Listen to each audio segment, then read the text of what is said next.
No te quedes fuera.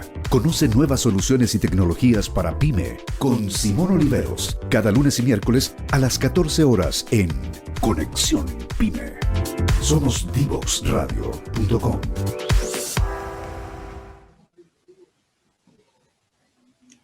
Bienvenidos de vuelta, ya estamos en Exploradores de Futuros con nuestra exploradora Isabel de Salas. Bienvenida. Hola, un placer estar con vosotros. Encantada de estar aquí. Sí, por nuestra parte, igual conectando ahí con el mundo hispanohablante como hablábamos antes. Para partir y romper el hielo, la primera pregunta que nos gusta hacerle a todos nuestros invitados e invitadas es ¿qué es para ti el futuro? En tus palabras. Es una pregunta gorda. Es empezar con una pregunta de las grandes. Para mí el futuro es lo que todavía no ha sucedido, es lo que no está escrito y eso significa también que cualquier cosa puede suceder, ¿no? Tendemos a pensar que el futuro es como una carretera, que avanzamos por un camino lineal que lleva a algún sitio, pero la realidad es que como todo puede suceder y depende de las decisiones que tomemos hoy, como personas y como sociedad, como colectivo, pues hay muchas rutas posibles. Entonces, esa idea de una carretera tan lineal yo creo que es la que tenemos que retar y hablar de futuros, de todas las alternativas posibles que se abren ante nosotros y que dependerán de lo que hagamos hoy. Buenísimo. A mí me gusta ese concepto de posibilidades que mencionas. Y dentro de tu vida, de tu experiencia, ¿cómo llegaste a la disciplina de perspectiva estratégica o estudios de futuro? ¿Qué te llevó a llegar a eso? Pues fue un camino algo largo. Yo trabajo en consultoría estratégica, ahora mismo trabajo en Picnic, en consultoría de marca e innovación, pero trabajaba antes también mucho en innovación en diferentes lugares y yo todo el rato tenía la sensación, cuando nos venían las empresas, las compañías, nuestros clientes a los que ayudábamos con diferentes retos, que hacía falta incorporar una mirada más a largo plazo. Nos preguntaban por cómo hacer mejor innovación y estaban pensando ya en la aplicación de producto o tecnológica, o exactamente cuál era el lanzamiento que tenían que hacer. Y en mi cabeza había otras muchas cosas que tenían que ver con innovación que no eran necesariamente la foto final, que es el producto que terminas lanzando o el desarrollo tecnológico que terminas haciendo, ¿no? Para mí innovación era una pregunta, antes de pensar en qué voy a lanzar, piensa qué quieres ser como compañía dentro de 10 años, dentro de 30 años, plantéate qué tipo de compañía quieres ser, cómo va a evolucionar la sociedad y si tu compañía tal cual es hoy va a poder seguir siendo relevante o va a poder seguir aportando valor o ya no va a tener sentido, porque si la sociedad va por un camino y tú vas por otro, al final no tiene sentido, ¿no? Entonces, empecé a preguntarme cómo puedo hacer para trasladarle a estas compañías de trabajo, a las personas que están allí, que no solo es importante pensar en qué producto o qué innovación de producto quiero lanzar o qué nuevo servicio o qué nueva tecnología, sino qué tipo de compañía quiero ser y a partir de ahí ya veremos entonces si yo quiero ser una compañía así, así, ya así, pues entonces ya veré luego qué productos necesito para poder ser ese tipo de compañía, qué desarrollos tecnológicos necesito abordar para poder ser ese tipo de compañía. Y no solo tecnología o nuevos lanzamientos, ¿no? De producto, servicio o experiencia, sino también a nivel cultural, con mis empleados, lo que soy hoy me va a ayudar a ser lo que quiero ser, pues si no, ¿qué procesos de transformación cultural tendré que abordar? Entonces, poquito a poco fui construyendo en mi cabeza ese concepto que yo llamaba innovación corporativa, que es como, bueno, cómo quiero ser como empresa, que el concepto de compañía, y de pues, una metodología muy casera, muy hecha en casa. Y poquito a poco investigando, pues en diferentes papers, diferentes universidades, lo que estaba escrito, un día llegué a Strategic Foresight. Ya habíamos desarrollado con esta metodología más casera algunos proyectos que funcionaban muy bien, pero no eran tan fluidos, no estaba tan probada la metodología. Y cuando encontré que había algo muy parecido que se llamaba Strategic Foresight, que ya tenía una disciplina, unos métodos, un rigor y muchos años de desarrollo en otros países, pues dije, bueno, es que esto es lo que yo buscaba, ¿no? O sea, ¿dónde ha estado esta disciplina toda mi vida? ¿Qué es lo que yo quería estar haciendo? Y a partir de ahí, pues, este proceso que yo había diseñado, pues, lógicamente, cuando lo crucé con Strategic Foresight, cobró todo el sentido y empezó a mejorar muchísimo y a poder ser, sobre todo, más ágil y más riguroso. Mira, qué interesante, claro, cómo llegaste, como mencionas, desde la innovación y me surge como un poco este concepto de propósito al escucharte, claro, como qué quiero ser como compañía, como cuál es mi propósito y desde ahí viene la innovación, como De repente, desde mi juicio, claro, me ha tocado ver cómo está de repente de moda la innovación y es como ya innovemos porque hay que innovar y hagamos hackathons, le llaman acá, o Sí, sí, algo exacto. rimbombante, claro, pero no estratégico, como tú dices. Claro, lo bueno del propósito es que te ayuda a darle un sentido a la innovación. No es innovar por innovar, es innovar de una manera que tenga sentido o que tú como compañía tengas credibilidad para hacerlo de esa manera y tengas la legitimidad para hacerlo y también que te lleve a donde quieres llevar y que te ayude a seguir aportando valor. Propósito se ha hablado mucho y cada vez se habla más. Nosotros en Picnic llevamos mucho tiempo trabajando en el propósito de las marcas y para mí lo que ayuda a Foresight es a decir, bueno, una cosa es ver cómo puedo aportar el valor a las personas o a la sociedad hoy, pero cómo puedo hacerlo en el futuro. Hay cambios que se tienen que tomar desde ya. Es como estos grandes transatlánticos que cuando quieren entrar a puerto tienen que empezar a girar mucho antes porque tardan bastante en hacer el giro, ¿no? Pues lo mismo con determinados cambios a nivel de compañía, un cambio cultural no lo puedes hacer de hoy para mañana. Tienes que empezar a hacer pequeños cambios hoy para que así dentro de 10 años ya esté perfectamente en marcha lo que quieres ser, ¿no? Y a pensar en cómo evoluciona la sociedad y, por lo tanto, qué nuevas demandas va a haber, qué nuevas exigencias va a haber, qué nuevos valores culturales va a haber, ayuda mucho a las compañías a ver si ese propósito que tienen va a seguir siendo relevante, cómo lo pueden adaptar o cómo le pueden dar un nuevo significado. Si, por ejemplo, hay ejemplos muy bonitos con, pues no sé, Unilever ahora está con todo el tema de la belleza. Tu propósito puede seguir estando alrededor de la belleza, pero el concepto y la manera de entender la belleza en la sociedad cambia. Y ahí es donde tú tienes que cambiar. O Barbie con el rol de las niñas y los temas de género en la sociedad. Sigue hablando de las niñas y de jugar con las niñas. Lo que pasa es que pues madres e hijas, cómo se pasan diferentes valores de generación en generación, pero la manera de entenderlos es diferente. Cómo se entiende ahora lo que significa ser una niña en la sociedad a cómo se entendía hace 50 años no tiene nada que ver. Y lo bonito es mantener esa esencia que es única de tu compañía o de tu marca, pero ser capaz de adaptarla y de evolucionar con la sociedad. Oye, que me llamó mucho la atención lo que me mencionaste, qué interesante como mencionas el concepto de valores. Me acordé de una charla de Alex de Picnic, haber visto, claro, que él hablaba de esto como al STIP, para que nos escuchan como lo mismo del PESTEL en español, como agregarle la B de valor, como de valores sociales y cómo eso va cambiando en nuestra cultura. Me parece muy importante y quizás desde el mundo organizacional, por lo menos lo que me ha tocado ver en Chile, muchas veces quizás no desarrollamos ese músculo como de esa percepción más desde la sensibilidad, por así decirlo. No lo vamos a ver en un indicador, es algo más perceptivo. Claro, hay un tema con los datos. Es verdad que en cualquier compañía tener data, tener información probada, medida y algo que se ha podido medir, aporta mucha seguridad. Cuando hay que tomar grandes decisiones, aporta seguridad. Pero hay una realidad incuestionable que es todo lo que puedas medir ya ha sucedido y, por lo tanto, es pasado o como mucho presente, no es futuro. El futuro no ha sucedido y, por lo tanto, no hay manera humana de medirlo porque no existe todavía. Lo que sí que existen son pequeñas señales de cambio que nos dibujan patrones de posibles caminos hacia los que puede evolucionar la sociedad.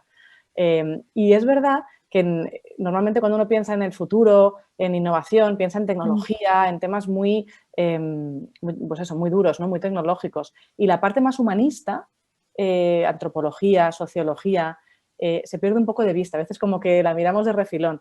Y nos preguntamos luego, a veces la gente tiene curiosidad, decir, ¿y por qué contratan antropólogos en Google? ¿Por qué estas cosas que están sucediendo y que las leemos en prensa? Y es por esto, porque no es posible pensar en cómo evolucionar con una sociedad si uno no sabe entender esa sociedad y entender cómo cambian esos valores, ¿no? Más allá de las tendencias, que son importantísimas y son esas olas que vemos en la superficie, esas señales de cambio, para que se den esas olas por debajo hay unas corrientes más profundas que son esos cambios de valores. A veces una tendencia sucede en un momento y no llega a cambiar un valor, no cala tan hondo. Entonces es algo puntual que se da en un momento determinado, que, bueno, pues que sucede, pero no cala a largo plazo. Hay otros cambios que sí terminan calando, porque a lo mejor se dan desde muchas áreas diferentes, por ejemplo, de ese acrónimo STIP, ¿no? En lo sociológico, en lo económico, en lo político, en lo tecnológico, en lo medioambiental. Se empiezan a ver cambios que están relacionados, ahí es cuando de repente permea más hacia lo más profundo, que son los cambios culturales. Y ahí es lo que las compañías no están acostumbradas a incorporar en sus análisis, a incorporar en su pensamiento a largo plazo, y hoy en día, con lo rápido que está cambiando la sociedad, es fundamental. Totalmente de acuerdo. Y en ese sentido, cuando mencionas, por ejemplo, las organizaciones, ¿cómo desde tu experiencia y tu opinión las organizaciones pueden empezar a aprender a ser más perceptivos hacia eso, hacia la parte cultural que tú mencionas, como esos patrones de cambio? Hay dos respuestas posibles. Una es con procesos y decir, bueno, pues Foresight tiene una metodología, tiene unos sistemas, se forma a las personas o a determinadas personas que están dentro de la organización y poquito a poco se va incorporando procesos de trabajo que ayudan a estar alerta ante esos cambios culturales. Esa es la respuesta fácil. La respuesta difícil es queriendo hacer, o sea, cuando desde la dirección de una compañía o desde abajo, da igual que sea top-down o bottom-up, ¿no? Cuando en una compañía hay una intención de cambiar la mentalidad y de verdad estar abiertos a todo aquello, es tan fácil como que las personas que forman la compañía estén alerta y estén con el radar puesto, que cuando vean una noticia en prensa no solo la dejen ahí en su cabeza, sino que digan, esto tiene que ver con algo que hacemos en mi compañía y lo pongan en un meeting. Oye, es que el otro día leí esto en prensa y esto puede ser importante. Foresight al final es una mentalidad, es una forma de pensar de que el futuro no está escrito, lo escribimos todos y que hay muchas alternativas posibles de futuro, ¿no? Que no solo hay una que ya está escrita, sino que podemos tener un rol activo sobre lo que suceda. Entonces, si uno está más o menos alerta y tiene estas dos formas de pensar en la cabeza, es cuestión de ir viendo lo que pasa y irlo incorporando en el día a día. Luego, por supuesto, hay procesos, hay sistemas, hay metodologías, hay herramientas que ayudan a que esto suceda de forma ágil y que cuando esa compañía no son 4 personas, sino que son 400 o 4.000 o 40.000, pues se pueda implantar de una forma más transversal. Pero lo fundamental es querer hacerlo e incorporar esta visión de que es necesario mirar a largo plazo, que la sociedad cambia muy rápido y que las compañías tienen que estar alerta a esos cambios de la sociedad. Buenísimo, muy reveladora esa forma como mencionas de decirlo, como lo importante que es mirar esos factores más culturales y me surge también como el concepto de pensamiento sistémico al escucharte un poco. Claro, si veo una noticia que quizás no tiene directa relación con mi organización, pero eventualmente igual puede generar un impacto, es muy importante también empezar como a tener esta mirada más sistémica, por así decirlo, como no solo la mirada micro de la organización como mi industria y mi competidor directo, sino que está pasando también como en las antenitas ahí afuera, porque eventualmente puede haber una disrupción, como tú vienes del mundo o hablabas de innovación, claro, pueden venir disrupciones que no son directamente de mi industria, y eso es algo que de repente quizás... no sé si por la formación más tradicional o nuestro cerebro funcionará así, es como difícil, suele ser difícil de percibir, o por lo menos para las personas que están en estos puestos de decisión, por así decirlo. Yo ahí soy muy empática, porque es muy humano, el ser humano necesita categorizar. Y es un rasgo que hemos ido adquiriendo por la evolución de la especie para sobrevivir, porque nuestro cerebro no da para todo. Entonces necesitamos categorizar y nos ayuda a concentrarnos y dejar lo demás afuera. Pero es verdad que cada vez más es necesario empezar a relacionar categorías que antes veíamos como algo separado, ¿no? Cuando digo que soy muy empática es porque a veces se oyen discursos desde figuras que saben muchísimo de innovación, pero un poco como criticando, ¿no?, a las compañías de es que pensamos como hace 100 años, es que no hemos evolucionado, tenemos que cambiar, y es verdad, pero yo también soy persona y a mí también me pasa que categorizo sin querer. Entonces, lo importante es ser conscientes de estos sesgos que forman parte de nuestros procesos mentales, que hay algunos que todos compartimos por el hecho de ser personas. El ser humano tiene una serie de comportamientos cerebrales que tendemos a replicar, y hay otros que cada uno tiene los suyos personales, sesgos que tienen que ver con sus experiencias vitales y que le ciegan a veces a una parte de la realidad o le hacen aproximarse a esa parte de la realidad con una predisposición distinta. Y eso es que está bien, es así y tiene que ser así, pero si somos conscientes podemos minimizar el riesgo de que esos sesgos y esa tendencia a categorizar luego nos perjudiquen a nivel empresarial. Claro, totalmente. Es como bien dices, la conciencia. No es que sea malo o bueno, nos puede servir en una situación en particular, pero ser conscientes de eso nos ayuda a darnos cuenta cuando no es útil, como bien dices tú, claro. justo, Y, cuando algo nos está frenando. claro, totalmente. Y en esto me gustaría preguntarte, cuando hablamos de Strategic Foresight, está esta parte, claro, como más, no sé si llamarla previa, pero como bien dices, de darse cuenta de esas señales de cambio, de esos factores culturales, de los sesgos que tenemos. Cuando, por ejemplo, ya somos capaces de ir desarrollando ese músculo y queremos ir como llevando a la acción, por así decirlo, el músculo del foresight, como traspasarlo a las acciones que hace la organización. ¿Qué te ha tocado ver o cuál es tu opinión al respecto de cómo llevar el foresight a la acción de la organización? Pues esta es la parte difícil, porque las compañías muchas veces dicen, está muy bien esta reflexión, pero ¿por qué voy a tener que invertir en reflexiones humanísticas o antropológicas? O sea, es un conocimiento que, dependiendo de la forma de ser, a la gente le interesa más o menos, pero suele generar interés, pero dicen, bueno, muy bien, ¿y ahora qué hago con esto, no?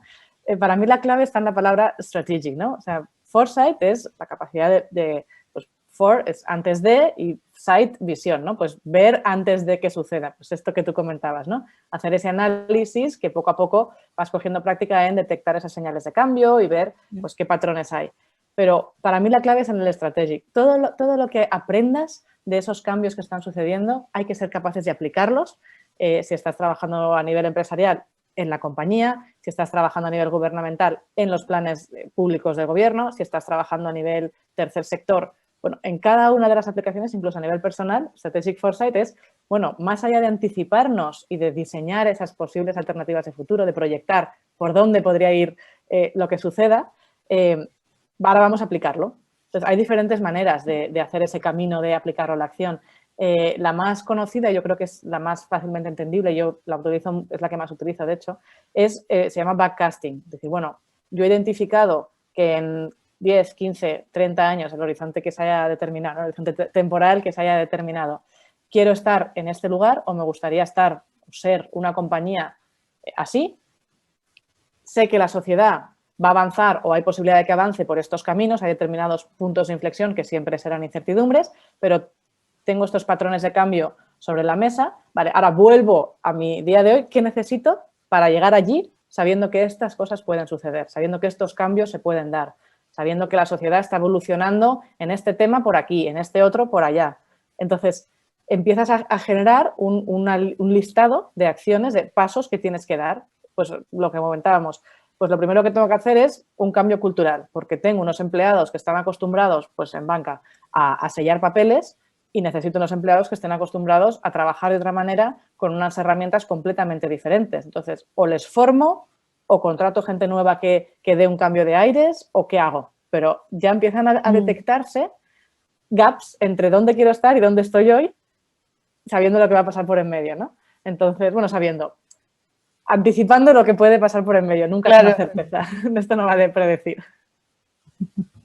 Buenísimo, ahí está interesante ver, claro, esa aplicación del backcasting, como mencionas tú. Antes de seguir conversando, que está muy interesante esto, vamos a ir a un break musical y de ahí nos vamos a meter de fondo un poquito más en otras cosas de las que haces tú. Fantástico.